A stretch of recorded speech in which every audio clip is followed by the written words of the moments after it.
Olá, pessoal. Vamos então dar início à nossa terceira videoaula do curso de Transformadores Elétricos da UFSJ, curso de Graduação em Engenharia Elétrica.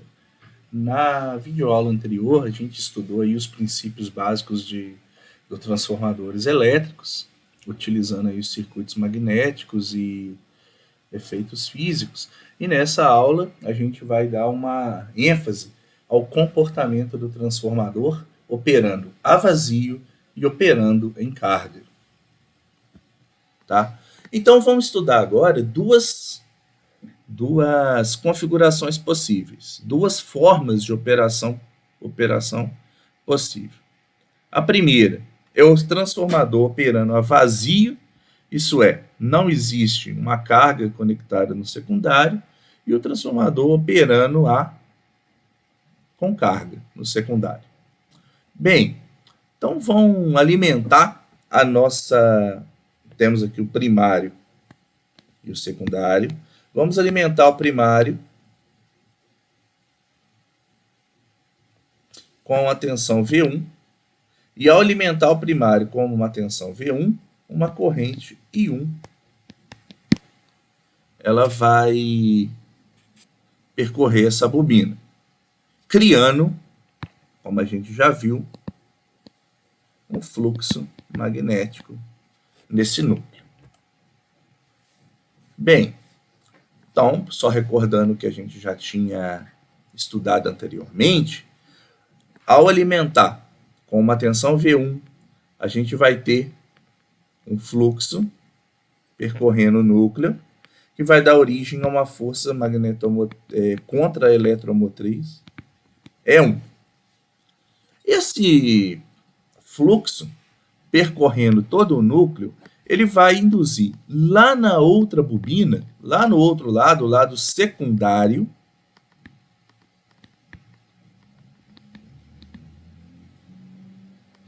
tá? Uma tensão E2. Então agora a gente já tem uma tensão E1 no primário e uma tensão E2 no secundário. E como que a gente calcula essas tensões? Pela lei de Faraday, né? No primário, a tensão E1 é dada pelo produto do número de espiras vezes a derivada do fluxo, tá? E a tensão E2, ela é dada pelo número de espiras N2 vezes a derivada do mesmo fluxo. Nessa configuração aqui, o mesmo fluxo que percorre a bobina N1, ele vai percorrer a bobina N2. Então aqui a gente já começa a observar uma coisa interessante, né? Se o número de espiras N1 e N2 for diferente, a tensão E1 será diferente da tensão E2. Isso daí já mostra o princípio básico do transformador.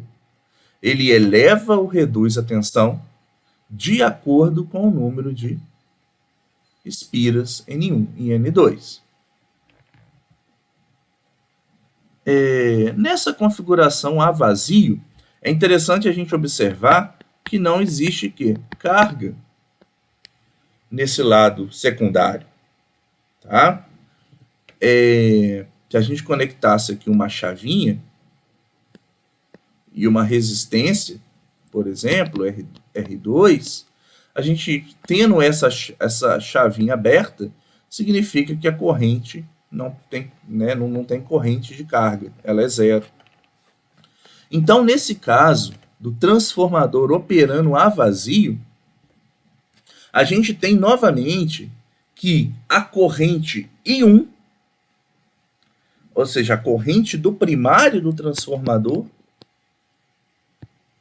I1, ela vai ser o quê? Composta pela parcela de excitação do circuito. Isso quer dizer para nós o quê?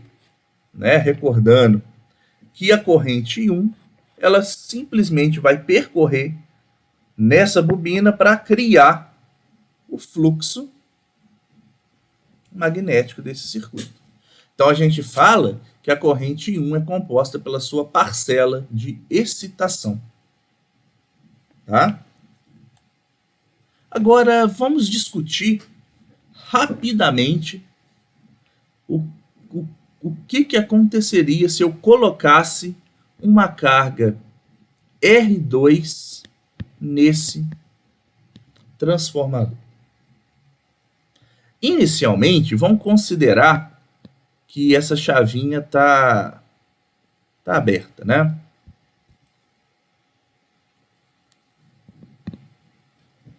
Tá aberto. Ao alimentar o meu primário, então a gente tem aqui, ó, primário, secundário. Se a gente considera que se alimenta aqui com V1, uma corrente I1 vai percorrer essa bobina, dando origem a um fluxo, que a gente chamou lá de fluxo magnético, φm, ok? E esse fluxo magnético, ele vai dar origem a uma força contra eletromotriz E1 no primário e vai dar origem a um E2 no secundário. Observe que ainda estou considerando que ele está aberto, tá? Nessa configuração, a gente já viu que não tendo carga nessa parte aqui ainda, né? Vamos chamar de I2 igual a zero, que a corrente I1 vai ser composta pela parcela de excitação. Isso é, a corrente ela vai ser única e exclusivamente para criar esse fluxo magnético. Tá? Nessa situação, fica também claro que E1 é igual a V1, operando em regime permanente. Vamos colocar aqui, né? Letra A, letra B, tá? Bem, então agora eu vou vir aqui e vou fechar essa chavinha. Nessa situação, vai circular agora uma corrente uma corrente I2. Essa corrente I2, pela lei de Faraday, ela tenderia a enfraquecer. Então, vamos colocar aqui letra C, né? Uma corrente I2 passa, diferente de zero, passa a circular no secundário, e ela tenderia a enfraquecer o fluxo, ou seja, reduzir o fluxo. Né? Uma corrente vai ser induzida de forma a reduzir o fluxo que deu origem a essa corrente, né? Se a gente puder assim simplificar. Ao reduzir o fluxo, a gente tenderia lá no primário a reduzir quem? A tensão E1. Mas a gente sabe que em regime permanente, a tensão E1 ela deve ser igual a V1. Então, ela não pode ser reduzida abaixo desse valor. Ok? Logo, o que acontece?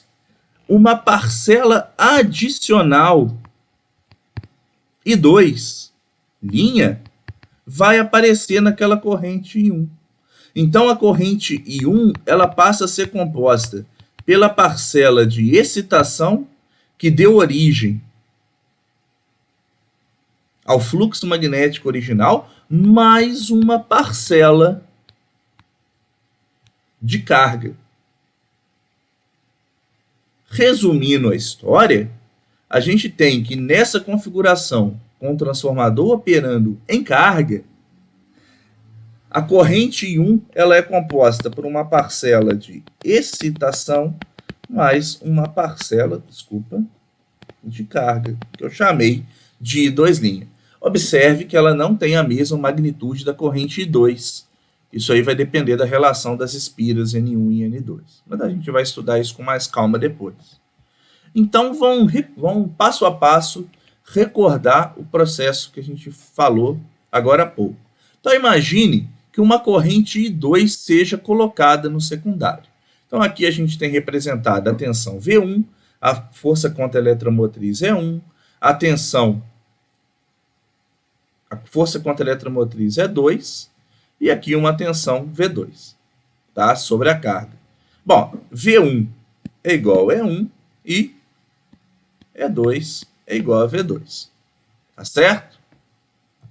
Então, olha lá, inicialmente, ao conectar uma carga, uma corrente flui pelo secundário com o sentido indicado, né? Saindo ali, né, do terminal, tá? De forma a reduzir o fluxo magnético, tem que ser nesse sentido, né? Certo?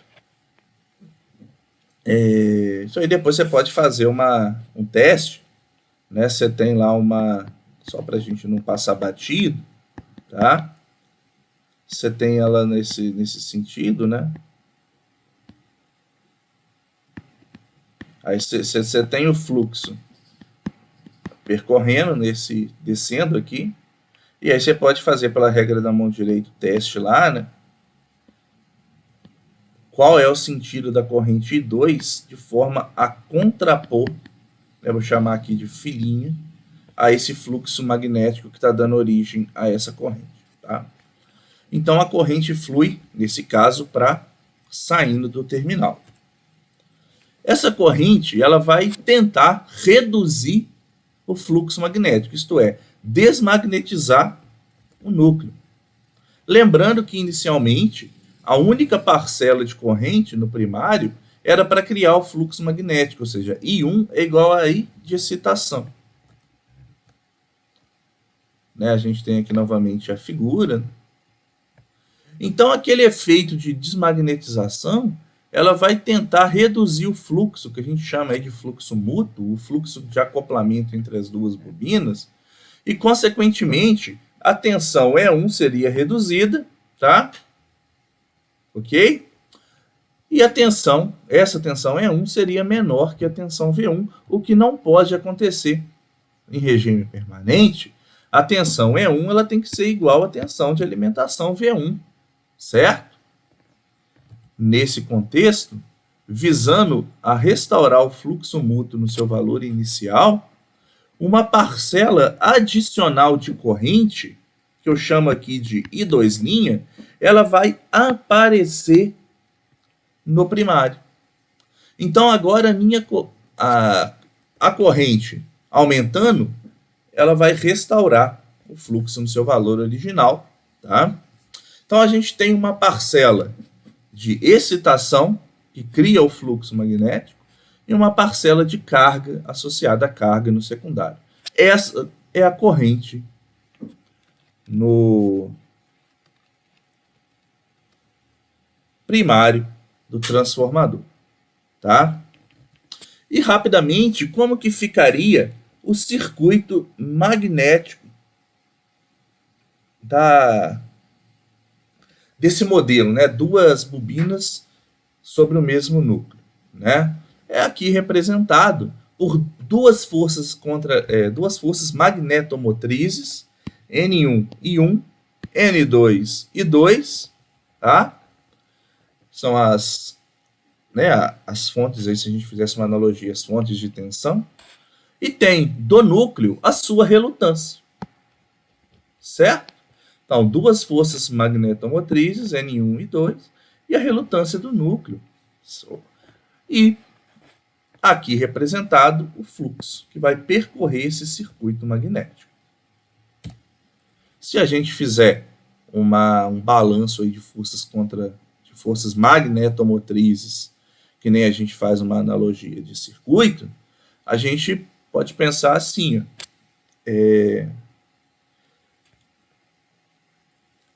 partindo aqui desse terminal, a gente tem N1 e 1. Vamos fazer aqui no cantinho. A gente tem, né, N1 e 1.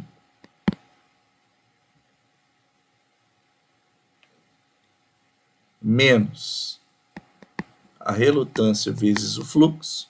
E como aqui a gente tem a outra força magnetomotriz, menos N2 e 2 igual a zero. Aqui é mais, aqui é menos, é simples, né? Se a gente passar aqui o fluxo pensando numa setinha, Aqui ele bateu no menos, né? Aqui ele bateu no mais, então tem sentidos contrários. Bom, então se a gente rearranjar essa expressão, a gente chega na aqui representado. N1 e 1 menos N2 e 2, tá? É igual a relutância vezes o fluxo, tá? Magnético. A diferença, então, a gente pode interpretar essa expressão da seguinte forma, que a diferença entre as forças magnetomotrizes N1 e 1 e NN e N2 e 2 é igual à parcela associada à magnetização do núcleo. Então tem aí uma queda de força magnetomotriz no meio do caminho associado a essa magnetização do núcleo. Então a gente chama o quê? N1 vezes essa parcela de magnetização, N1 vezes a corrente de excitação. Bom, na próxima videoaula a gente vai entender o funcionamento do transformador ideal e como que funciona, né? Isso é o transformador ideal, onde a gente não tem perdas e a gente pode tirar as expressões de funcionamento do equipamento. Isso daí são os próximos passos. Lembrando aí que você, a partir dessa videoaula, tem que estudar lá o material disponibilizado no portal didático, fazer os exercícios e levar aí para discussão na nossa aula síncrona da semana. Lembrando novamente a resolução da Universidade para o Ensino Remoto, que garante os direitos de voz e imagem dessa videoaula. Muito obrigado pela atenção. Até a próxima.